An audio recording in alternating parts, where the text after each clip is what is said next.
Le dopage? Il n'y a rien de mieux pour ruiner l'image d'un sport comme l'athlétisme, le rugby ou le cyclisme.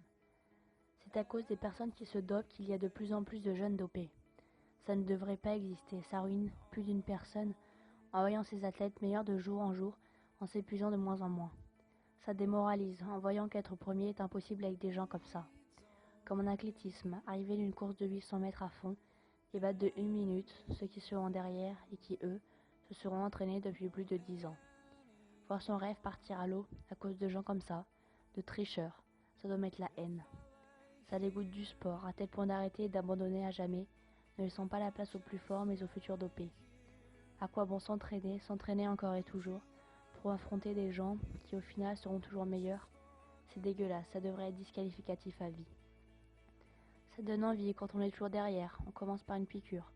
Puis on voit que ça augmente beaucoup les performances, on se rapproche du podium, donc on continue, et ceux encore derrière vont se dire pareil.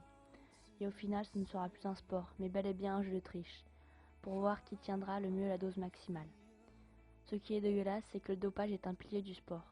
Tant qu'il y aura des gens qui continueront à se doper, le nombre de jeunes qui commencera cette pratique ne cessera d'augmenter.